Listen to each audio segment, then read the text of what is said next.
नमस्कार विद्यार्थी मित्रांनो, चला तर मग आपण वचन विचाराचे नियम अभ्यासूया। पहिल्या व्हिडिओमध्ये आपण पाहिलं होतं वचन म्हणजे काय, वचन विचाराचा शब्दांच्या जातीमध्ये काय संबंध आहे किंवा काय परिणाम होतो ते अभ्यासलं। वचन दोन प्रकारचे असतात, मराठीमध्ये एकवचन अनेकवचन हे आपण पाहिलं आणि त्याची डेफिनेशन म्हणजे त्याची व्याख्या आणि त्याची उदाहरणं बघितली।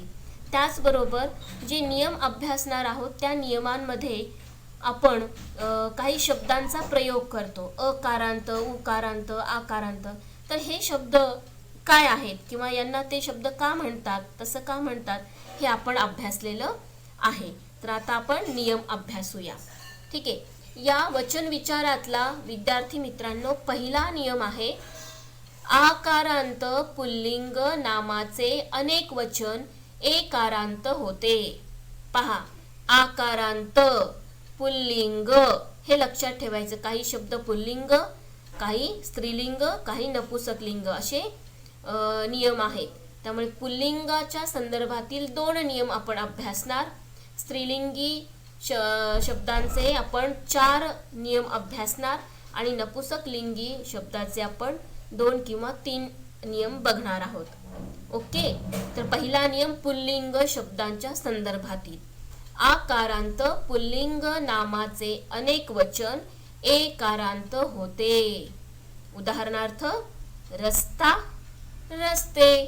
रस्ता हा आकारांत शब्द आहे आणि त्याचं अनेकवचनी रूप रस्ते। लांडगा आकारांत शब्द, त्याचं रूपांतर लांडगे। ससा अनेकवचनी शब्द ससे।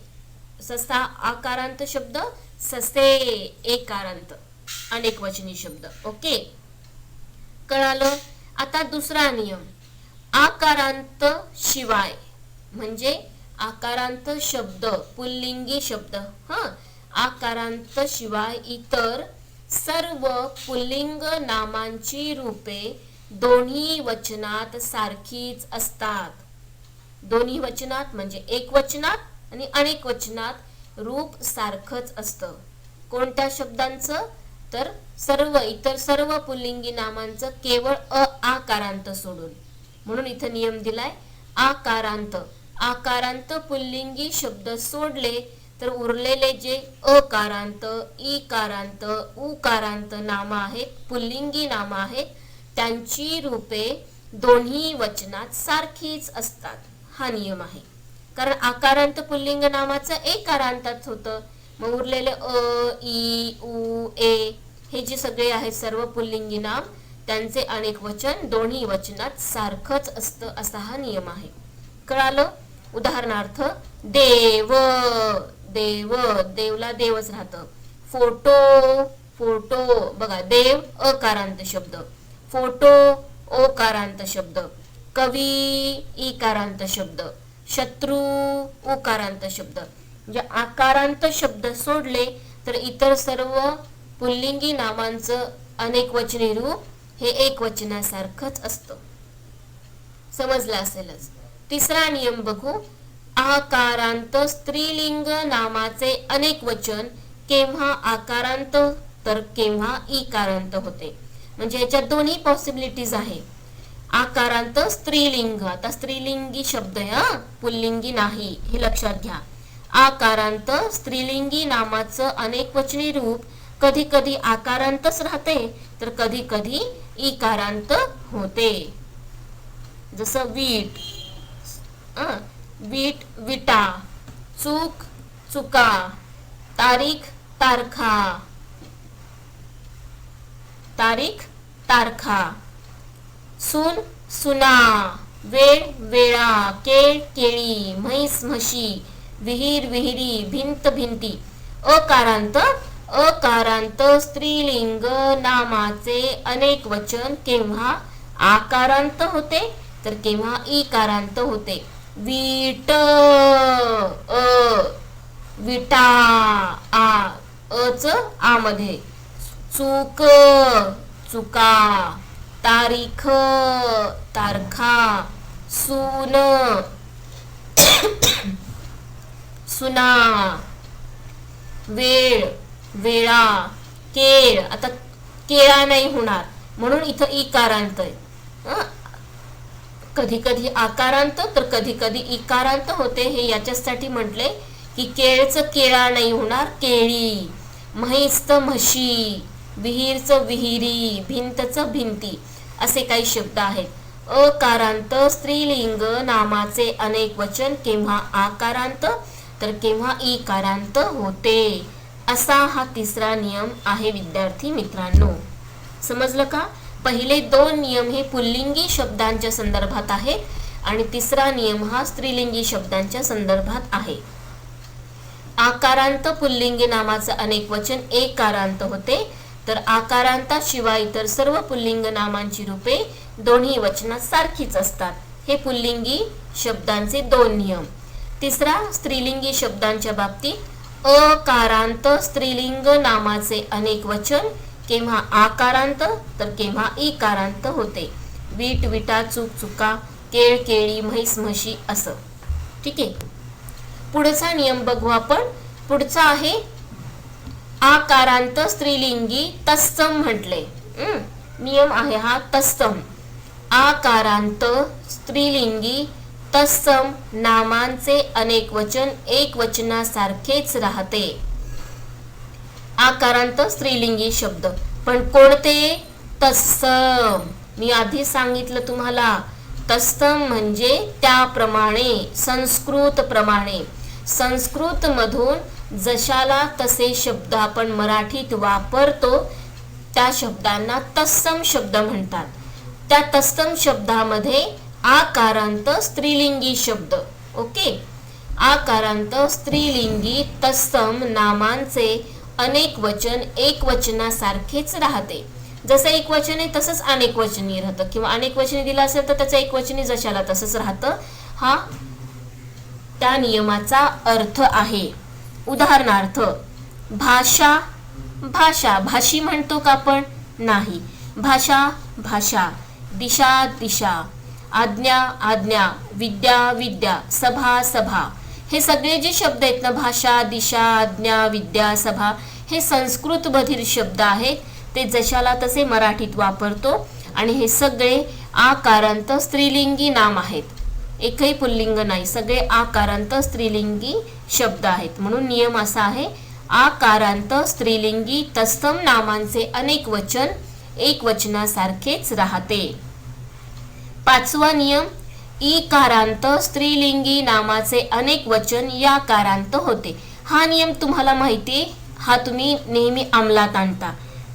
इकारांत स्त्रीलिंगी नामाचे, ई म्हणजे ज्या शब्दाच्या शेवटी उच्चार ई असेल आणि तो शब्द स्त्रीलिंगी असेल तर त्याचं अनेक वचनी रूप हे याकारांत होते. उदाहरणार्थ नदी, नद्या. बी, बिया. भाकरी, भाकऱ्या. स्त्री, स्त्रिया. काठी, काठ्या. फक्त अपवाद म्हणजे दासी आणि दृष्टी हे शब्द सोडून. दास्या असं म्हणत नाहीत आपण, म्हणजे काही ठिकाणी म्हणतात, ग्रामीण भाषेमध्ये म्हणतात दासीचं दास्या, पण व्याकरणिक दृष्टीने तसं नाही. म्हणून इथे म्हटलंय अपवाद म्हणजे या शब्दांना सोडून, दासी, दृष्टी या दोन शब्दांना सोडून उरलेले इकारांत स्त्रीलिंगी जे नाम आहे त्या नामाचं अनेक वचनी रूप हे याकारांत होते. त्यानंतर सहावा नियम आपण बघू. उकारांत स्त्रीलिंगी नामाचे अनेक वचन वाकारांत होते. अकारांत, आकारांत, इकारांत आणि उकारांत असे 4 स्त्रीलिंगी नामाचे नियम आहेत. ओके. अ बघितलं, आ बघितलं, ई बघितलं आणि आता उ बघूया. उकारांत स्त्रीलिंगी नामाचे अनेक वचन वाकारांत होते. उदाहरणार्थ सासू, सासवा. सासू उ शब्द उ उच्चार आहे म्हणून हा शब्द उकारांत आहे. सासवा म्हणतो. जळू, जळवा. जाऊ, जावा. पिसू, पिसवा असे हे काही शब्द आहेत. आता जळू, जळू म्हणजे एक इंग्लिशमध्ये त्याला लीच लीच काहीतरी म्हणतात, ते रक्त शोषून घेतो, दूषित रक्त शोषून घेतो. जळू. तर आपल्या जर शरीरावर तो चिकटला तर दूषित रक्त सगळं पिऊन घेतो, चिटकून बसतो, तर त्याला जळू म्हणतो आपण. जळू, जळवा. जाऊ, दीर जाऊ वगैरे असतात की नाही, हिंदीमध्ये जेठाणी देवराणी म्हणतात, तसं इथं जेठाणी म्हणजे जाऊ, मराठीमध्ये मोठी जाऊ, त्याला जावा. अनेक जर असतील तर जावा म्हटलं जातं. पिसू, पिसू हा एक प्रकारचा कीटकच आहे, म्हणजे किडाच आहे तो, कुत्र्यांच्या शरीरावर वगैरे बसलेला असतो, पिसवा. ठीक आहे, गोचिड सारखा तो प्रकार. म्हणून उकारांत स्त्रीलिंगी नामाचे अनेक वचन हे वाकारांत होते. 7वा नियम आहे अकारांत, इकारांत, उकारांत नपुसकलिंगी नामाचे अनेक वचन एकारांत होते. आता यामध्ये काय केलंय मी, 3 नियमांचं एकत्रीकरण केलंय. अकारांत, इकारांत, उकारांत.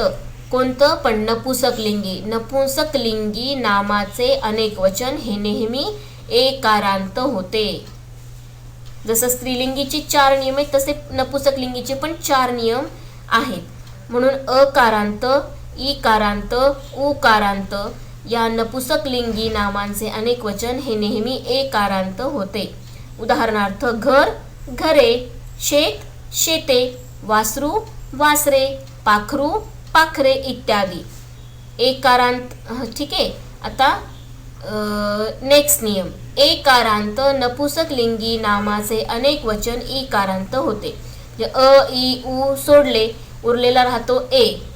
त्यामुळे एकारांत नपुसकलिंगी नामाचे अनेक वचन इकारांत होते. केळे, केळी, मडके, मडकी, रताळे, रताळी हे एकारांत शब्द आहेत काही, आणि त्याचं नपुसकलिंगी शब्द आहेत, त्याचं रूपांतर इकारांत होते. रताळी, मडकी, केळी. पण इथे सुद्धा अपवाद. अपवाद म्हणजे सोडून, धातूंना सोडून.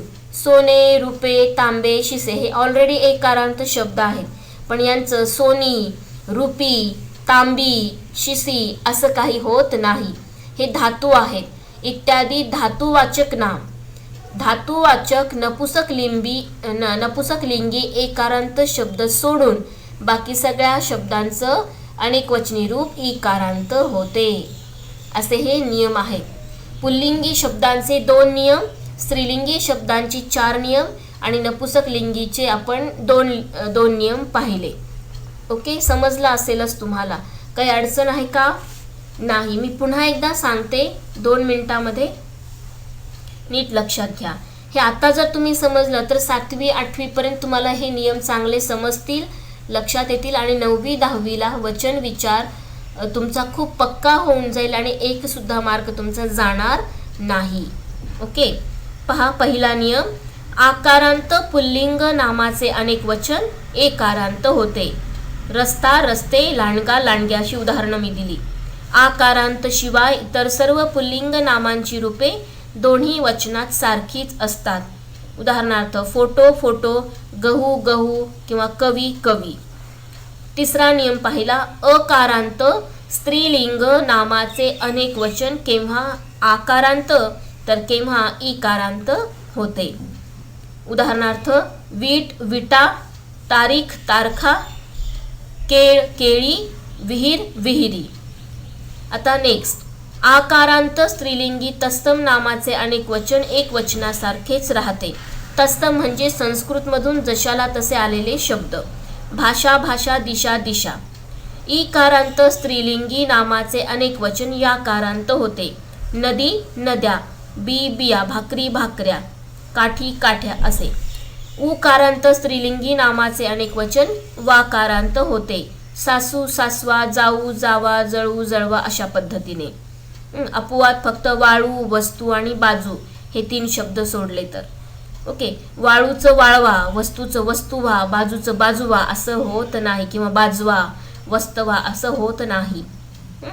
हे 3 शब्द सोडले तर. जसं आपण पहिल्या नियमामध्ये स्त्रीलिंगीचं बघितलं, दासी दृष्टी सोडून इकारांत स्त्रीलिंगी नामाचं अनेक वचन याकारांत होते. तसंच उकारांत स्त्रीलिंगी नामाचं अनेक वचन वाकारांत होते, पण वाळू, वस्तू, बाजू हे शब्द सोडून. अकारांत, उकारांत, इकारांत नपुसकलिंगी नामाचे अनेक वचन हे एकारांत होते, जसं घर, घरे, शेत, शेते, वासरू, वासरे इत्यादी. आणि शेवटचा नियम आहे एकारांत नपुसकलिंगी नामाचे अनेक वचन इकारांत होते. केळे, केळी, मडके, मडकी, रताळे, रताळी याप्रमाणे. ओके, तुम्हाला वचन विचार नक्की समजला असेल. याचं जेव्हा मी नोट्स पाठवेन तेव्हा ते नोट्स लिहून घ्या, ते नियम अभ्यासा, पुन्हा एकदा वाचन करा, म्हणजे नक्कीच तुम्हाला वचन